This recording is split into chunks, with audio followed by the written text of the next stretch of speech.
Bonjour à toutes et à tous, et nous revoilà après 2 semaines d'absence pour une nouvelle émission de Passe l'Info.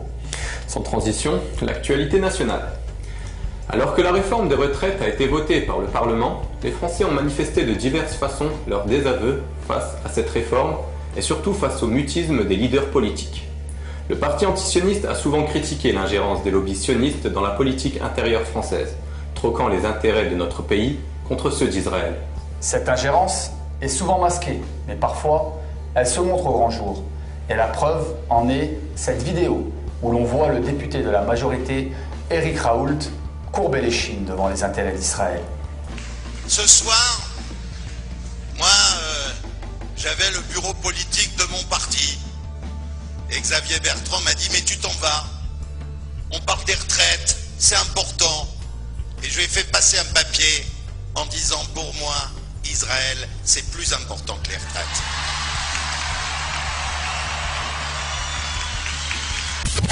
Actualité internationale.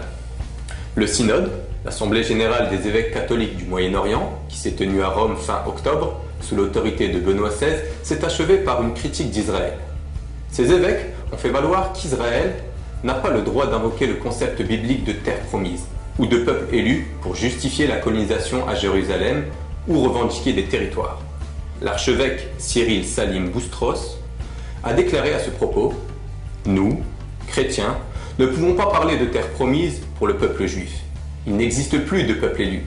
Tous les hommes et les femmes sont devenus le peuple élu. » Et il a ajouté « Le concept de terre promise ne peut être employé comme base de la justification du retour des Juifs en Israël et du déplacement des Palestiniens. » La justification de l'occupation israélienne de la terre de Palestine ne peut se fonder sur les Saintes Écritures.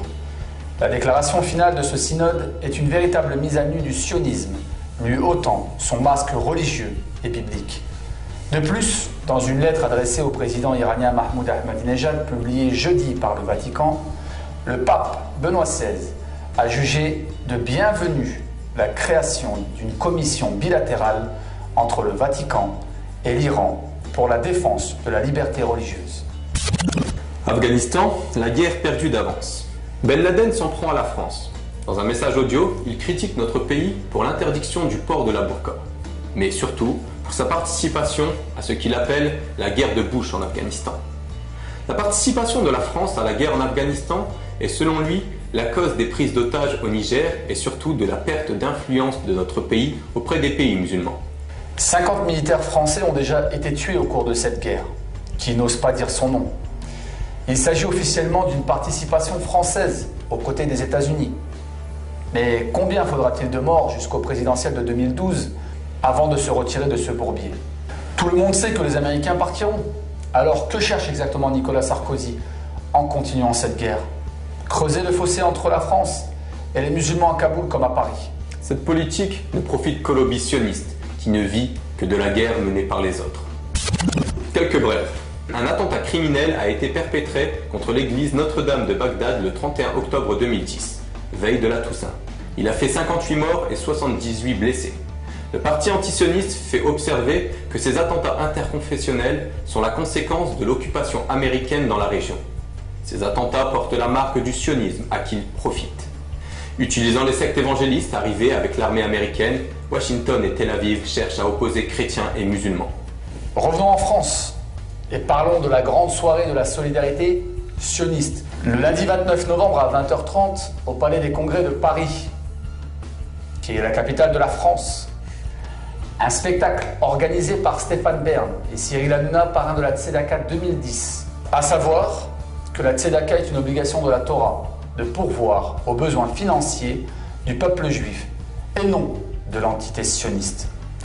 Il y aura un grand nombre d'invités. Je les cite: Jean-Pierre Foucault, Michel Boujna, Rika Zaraï, Daniel Lévy, etc. Visite de Bernard Kouchner au Liban. À l'occasion de la venue de Bernard Kouchner au Liban, un haut responsable du Hezbollah libanais a déclaré que l'unique intention du ministre français était de diviser les différentes communautés qui forment le Liban. Pour mieux le connaître, je vous propose d'écouter une partie du discours de M. Yazbek. La politique de l'oligarchie et des dominateurs C'est elle qui divise la société en société d'Occident, Orient, afin qu'ils puissent encore mieux dominer le monde et soumettre et assouvir les gens et mieux profiter de leurs biens. Et ça fait que l'Orient et l'Occident sont divisés. Mais nous disons que toute la société occidentale, en Europe, même en Amérique, sont nos amis. Et entre eux et nous, il n'y a aucune sorte d'animosité. Mais notre position, c'est le sionisme. C'est le sionisme qui ne veut pas du bien pour l'humanité. Il faut savoir que la totalité de l'interview est disponible sur le site du Parti antisioniste. Le saviez-vous? Le 30 septembre 2010, l'Assemblée nationale a adopté un projet de loi qui sanctionne de la déchéance de la nationalité les Français naturalisés depuis moins de 10 ans, condamnés pour le meurtre d'agents dépositaires de l'autorité publique. Cette nouvelle loi tente encore une fois de jeter le discrédit sur les immigrés ou les nouveaux naturalisés. Par contre, saviez-vous qu'en 2002, un commissaire de police avait grièvement été blessé par un franco-israélien? Les faits.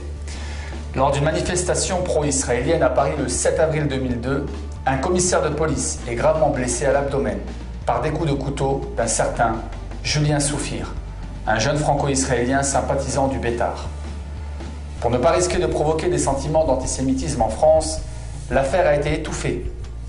Des pressions ont été exercées sur le policier pour qu'il retire sa plainte. Mais une telle impunité a fait perdre la vie d'un homme innocent. Pour se mettre à l'abri de poursuites judiciaires, Julien Soufir trouve refuge en Israël, où il assassine un chauffeur de taxi. En effet, le 14 mai 2007, le meurtrier monte dans le taxi d'un arabe israélien, Tezir Karaki, traverse la ville de Jérusalem, puis l'invite à boire un thé dans un appartement où il lui assène 24 coups de couteau dans le dos et à la gorge. Il déclara ensuite que son but était de tuer un musulman et que pour lui, c'est comme abattre un animal. En définitive, on remarque que l'État sioniste devient la terre promise d'un meurtrier qui échappe à la justice de notre pays et que Julien Soufir ne craint pas de perdre sa nationalité française. On vous remercie de nous avoir une nouvelle fois suivis dans cette émission Passe l'info. Et à la semaine prochaine.